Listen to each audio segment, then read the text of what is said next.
Hi friends, কেমন আছে সবাই? দীপ্তিস ডেলি ব্লগে সবাইকে অনেক অনেক ভালোবাসা আর অনেক ওয়েলকাম। তো দেখো, আজকে তোমাদের সাথে আমি একটা রেসিপি শেয়ার করব, সেটা হলো চিকেন চাউমিন। তো প্রথমে দেখো, চিকেনগুলো আমি ছোট ছোট পিস করে কেটে নিয়েছি। আর ওইদিকে আদা রসুন বাটা, গোলমরিচ গুঁড়ো আর লঙ্কা গুঁড়ো আর লবণ নিয়েছি, সব একসাথে মিশিয়ে দেবো। তো এখানে আদা রসুন বাটাটা একটু পরিমাণ মতো নিয়ে গোলমরিচ গুঁড়ো, লঙ্কা গুঁড়ো সব কিছু ভালো করে মিশিয়ে দেবো। আর দিয়ে দেবো একটু সয়া সস,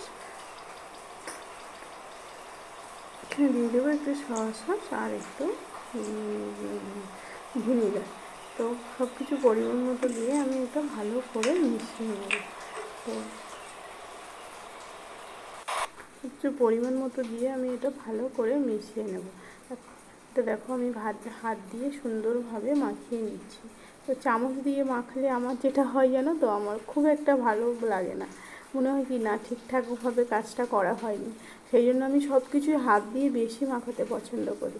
তো দেখো, সুন্দরভাবে আমি এটাকে হাত দিয়ে মাখিয়ে নিচ্ছি। আর ম্যারিনেশনটা না সব থেকে বেশি ভালো হলে দেখবে সব কিছু সুন্দর হয়। রান্নার বিষয়ে সব কিছু তুমি যদি ম্যারিনেশনটা সুন্দরভাবে করো, তো দেখবে রান্নাটাও খুব সুন্দর হয়। তো দেখো, আমি খুব সুন্দর করে হাত দিয়ে মাখিয়ে নিচ্ছি। তো এদিকে আমি নিয়ে নিয়েছি, দেখো, পেঁয়াজ কুচি, গাজর কুচি আর ক্যাপসিকাম কুচি। আর ক্যাপসিকাম গাজর টুকরোগুলো দেখো আমি লম্বা লম্বা করে সুন্দরভাবে কেটে নিয়েছি। আর এদিকে দেখো, আমি একটা গামলি নিয়েছি, তাতে আমি একটু লবণ দিয়ে দিয়েছি। জলটা আমার ভালো রকমভাবে ফুটে গেছে এবং একটু লবণ, গরম জলে একটু লবণ দিয়ে দিয়েছি। এবার চাউমিনটা ঢেলে দেবো। তো চাউমিনটা আমি বেশি সময় সেদ্ধ করা লাগে না, জানো তো। চাউমিনটা তোমার 3 থেকে 4 মিনিট করলেই ঠিকঠাক সেদ্ধ হয়ে যায়। তো চাউমিনটা আমি দেখো, যেহেতু আমাদের তো রেসিপি, দেখো চাউমিনটা আমার খুব সুন্দরভাবে সেদ্ধ হয়ে গেছে। এবং সেদ্ধ হওয়ার পরে না আমি একটু জল দিয়ে ধুয়ে নিয়েছি। এবং জলটা সরে যাওয়ার পরে দেখো আমি একটু তেল দিচ্ছি, দিয়ে চাউমিনটা ভালো করে তেলের সাথে মাখিয়ে নেব। চাউমিনে তেল দিলে না দেখবে চাউমিনটা ভীষণ সফট হয়, আর যে আঠা আঠা ভাব সেটাও চলে যায়। আর যেহেতু আমি জল দিয়ে ধুয়ে নিয়েছি, অতটাও আঠা আঠা থাকবে না। আর একটু সফট করার জন্য আমি একটু তেল দিয়ে নিলাম। এদিকে একটা ওভেন বসিয়ে দিয়েছি, দিয়ে একটু সাদা তেল দিয়েছি, দিয়ে ডিমটা ভেজে নেব। ওভেনে একটু সাদা তেল দিয়েছি, কড়াইতে দিয়ে 4টে ডিম দিয়েছি, দিয়ে ডিমটা ভালো করে একটু হালকা ভেজে নেব।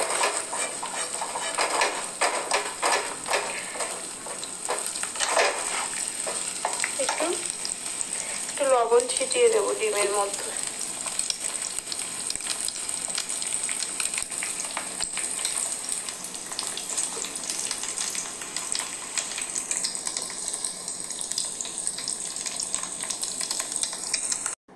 দেখো, ডিমটা আমি না বেশি ভাজবো না, ডিমটা বেশি ভাজলে দেখবে একটু শক্ত হয়ে যায়।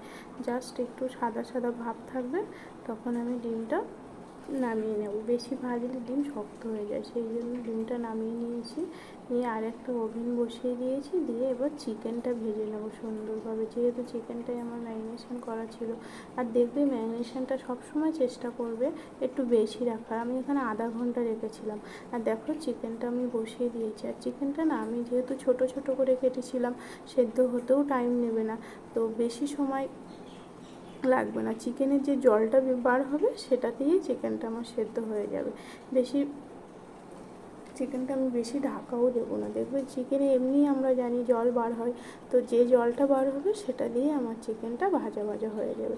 চিকেনটার ক্ষেত্রেও বেশি ভাজা ভাজা করবো না। চিকেনটা একটু জুসি জুসি না থাকলে দেখবে ভালো লাগে না। পকোড়া বলো, চাউমিন বলো, যাতে তুমি চিকেনটা দেবে দেখবে একটু জুসি জুসি থাকলে তবে চিকেনটা বেশি ভালো হবে। চিকেনটা আমার প্রায় হয়ে এসছে, দেখো জলটাও প্রায় শুকিয়ে যাওয়ার মতো হয়ে গেছে। তো আর একটু কিছু সময় নাড়াচাড়া করলেই চিকেনটা আমার হয়ে যাবে। এদিকে দেখো, চিকেনটা আমার প্রায় হয়ে এসছে। আর একটু সুন্দরভাবে করে আমি চিকেনটা নামিয়ে দেবো। আর চিকেনের পিসগুলো দেখো কি সুন্দর ভাজা ভাজা হয়ে গেছে। আর বেশি ভীষণ যে ভাজা করতে হবে সেটা না করলেও চলবে। তো আমি একটু দেখো খুন্তি দিয়ে আমি জাস্ট একটু দেখে নেব যে দেখো চিকেনটাও সুন্দরভাবে সেদ্ধ হয়ে এসছে। দেখো চিকেনটা আমার প্রায় হয়ে এসছে। এবার আমি চিকেনটা নামিয়ে নেব। ডিম ডিম চিকেন একসাথে সব কিছুই রেখে দেবো, তাহলে দেখবে মেশাতে চাউমিনের পরিমাপটা দিতে সুবিধা হয়। একটু কড়াইতে আবার একটু তেল নিয়ে নিলাম, এবার সবজিগুলো দিয়ে দেবো। তো সবজি দিলাম, দেখো ক্যাপসিকাম, গাজর, পেঁয়াজ, এখানে একটুখানি বিনস হলেও হতো, কিন্তু আমার বিনসটা নেই বলে আমি ওটা স্কিপ করে গেছি। আর একটু বাঁধাকপি কুচি দিলেও চাউমিনে বেশ ভালো লাগে, তো সেটাও আমার নেই, সেই জন্য আমি দিতে পারিনি। তো আমি এইটুকু সবজি দিয়ে, সবজি সব কিছু দিতে হবে, কিন্তু বেশিটা সবজি যে অনেকটা সবজি দিয়ে সেটাও ভালো লাগে না। দেখো আমি কি সুন্দর লম্বা লম্বা করে সবজিগুলো কেটে নিয়েছি, ক্যাপসিকাম, গাজর। তো সবজিগুলো আমি একটু লবণ দিয়ে একটু ভেজে নেব। আর সবজি না মানে সবজিটা না আমি বেশি ভাজা ভাজা করবো না, দেখবে বেশি ভাজা করলে সবজির আবার কালারটা দেখতে ভালো লাগে না। দেখবে যে কোনো চাইনিজ খাবারে সবজিটা একটু হালকাই ভাজা থাকে। তো আমিও এখানে দেখো সবজিটা একটু হালকা, ওই সবজিটা আমি জাস্ট দেখছিলাম যে সেদ্ধ হয়েছে কিনা, তা দেখো খুব সুন্দর সেদ্ধ হয়ে গেছে। তো আমি একটু হালকা ভেজে আমি এটা নামিয়ে নেবো। বেশি ভাজলে সবজির কালারটা দেখবে, যে কোনো রেস্টুরেন্টে দেখবে সবজিটা হালকাই থাকে।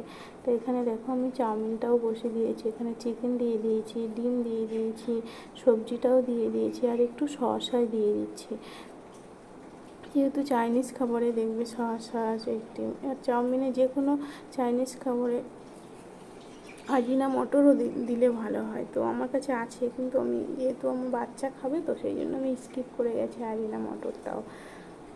এখানে একটু সস দিয়ে দেবো, আর একটু গোলমরিচের গুঁড়ো, আর একটু লবণ দিয়ে দেবো।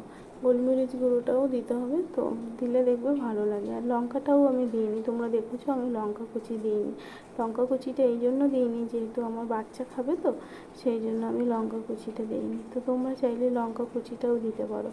তো আমার মরিচ গুঁড়ো দিচ্ছি, দেখো ওতেই আমার হয়ে যাবে, যেটুকু ঝাল হবে ওটাই আমার হয়ে যাবে। তো দেখো চাউমিনটা আমি সুন্দরভাবে সব কিছুর সাথে মিশিয়ে নেব। তো তো বেশ ভালোই লাগছে দেখতে, বলো? তো সবার আগে আমি এখানে একটা কথা বলতে চাই। তো আমি তত সময় চাউমিনটাও ভাজতে থাকুক, আর তোমাদের সাথে একটা কথা শেয়ার করতে চাই। তো আমার প্রথম ভিডিও, তো সবাই জানিও কেমন হয়েছে। তো আমার ফার্স্ট চেষ্টা, জানি না কেমন হয়েছে। আর ইউটিউব থেকে যারা দেখছো অবশ্যই চ্যানেলটা সাবস্ক্রাইব করে দিও, আর ভালো লাগবে, রেসিপিটা ভালো লাগবে, আর যারা রেসিপিটা ভালো লাগলে অবশ্যই লাইক কমেন্ট শেয়ার করে দিও। আর ফেসবুক থেকে যারা দেখছো, তো পেজটি অবশ্যই ফলো করো, আর অবশ্যই লাইক কমেন্ট করে দিও। তো জানি না কেমন হয়েছে, তোমাদের ভালো লাগবে কি না, আমি জাস্ট একটু চেষ্টা করলাম। তো সবাই আমার পাশে থেকো, সবাইকে অনেক অনেক ভালোবাসা। আর হ্যাঁ, সবাইকে টাটা।